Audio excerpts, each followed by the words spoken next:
Joining us in our fifth seat tonight, Olivia Nuzzi from the New York Magazine. She also recently interviewed Donald Trump just this past week. By the way, I wonder, Olivia, do you think that Trump, if you talked to him about this before this debate, did you get the sense that he was ready, that he was prepared? And when you hear him now trying to spin a loss as a win, what do you think is the psychology of that? I found him to be remarkably unprepared to talk about Kamala Harris. He was talking to me about her family history at one point, and using her father as an example of why she was a Marxist. And when I said, I think she was not raised by her father, I think she was raised by her mother, he said, huh, really? Is that right? He was just completely unaware of Which is amazing, because that is a pretty known basic biographical details. And when I talked to advisors of his, they said he just doesn't like to do the reading. I mean, this is something that we've all known about Donald Trump, and it seems as though they failed in their efforts to prep him last night and their efforts to make sure that he did not get riled by Kamala Harris very easily. He seemed to take the bait every time she tried to elicit a response like that from him. Yeah, I mean, first of all, the argument that the losing person is eager to do this again, I'm not sure that that works. But if you were Trump, I mean, would you do it again? No reason, and no reason for her either. I don't think either of them have any compelling reason to do this. Harris checked the box. She won a debate. And for Trump, look, he's done this 7 times. 6 times he's lost the debate, according to the snap polls. Now, he lost 3 times to Hillary, but he still won the election. So it's not fatal, necessarily. But there's no way, you know, absent what happened with Joe Biden this summer, he's likely to come out and be judged the winner of a debate. So why do this again? Plus, my anticipation is whoever moderates the next one is going to try to outdo the ABC moderators and be even harder on him than they were. And so there's no win here. So I would shut it down. So hard on him, in fact, that he spoke for 5 whole minutes. Well, you know, it's ridiculous. It's ridiculous to complain about Trump speaking time when the real issue is blatant double standard that we saw at the debate on ABC last night. And thinking about fact-checking Trump in real time, but Kamala Harris gets a hall pass. You know, that's like playing a game where one team has to follow all the rules and the other team gets a referee who's, well, clearly on their side. We all know that Trump can be a bit talkative. We know that. But let's not pretend like that's the most important thing happening in that debate.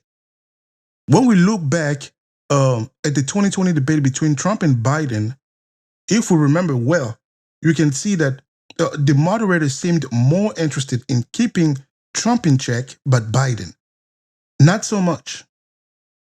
Even mainstream media pointed out that how there were differences in how questions were handled. This same pattern is happening here with Kamala. Now, I get it. Trump is a polarizing figure, but fairness should be the bare minimum in a debate. If you're going to fact check, then fact check both candidates. It's just common sense, you know?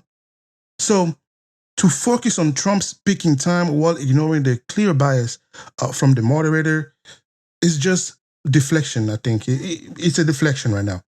We should be talking about the integrity of the debate, not counting the minute Trump was speaking.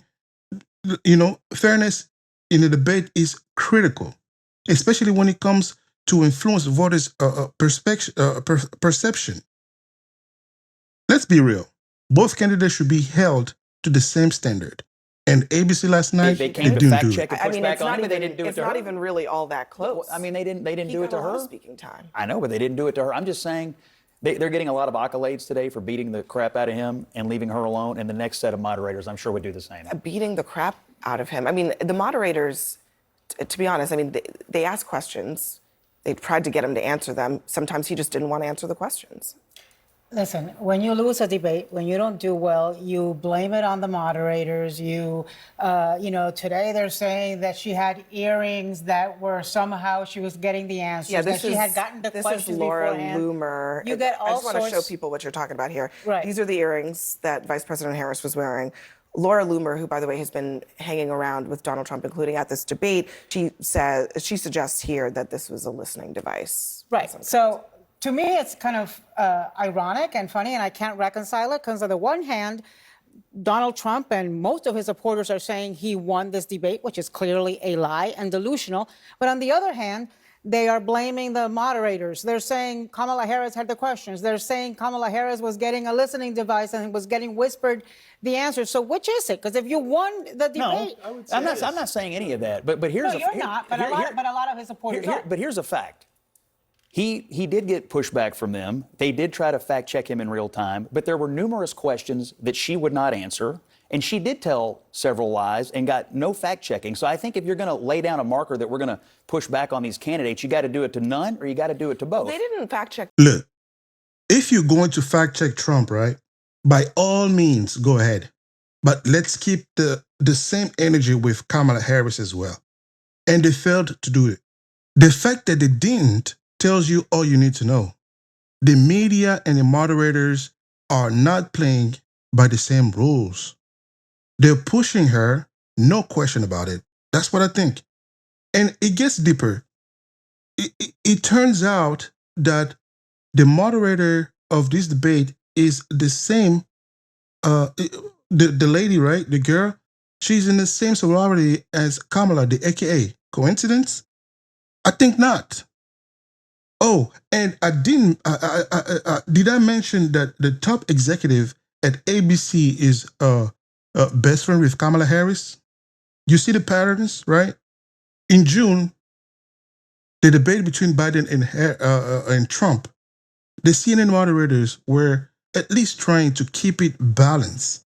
You know, there was pushback on both sides, but now it's like Trump walked into the lion's den, believing there will be some fairness, and we just discovered, or it was revealed to us, it was an ambush, or like the New York Times called it, a cambush.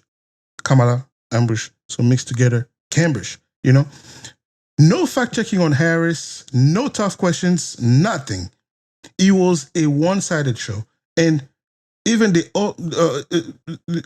people watching at home could see it. You know, the media has a narrative. I'm telling you, they have a narrative, and they're sticking to it, propping her up while doing everything they can to undermine Trump. So when we talk about fairness, it's not just about catchphrase. You know, it's a fundamental part of what this debate should be about. But when the media is so clearly biased and the moderator are aligned with the candidate, you know, what hope is there for a level playing field? You know, the fact that this CNN anchor is out here defending it is laughable. But hey, we've come to expect that nowadays. If you're going to criticize, let's be consistent.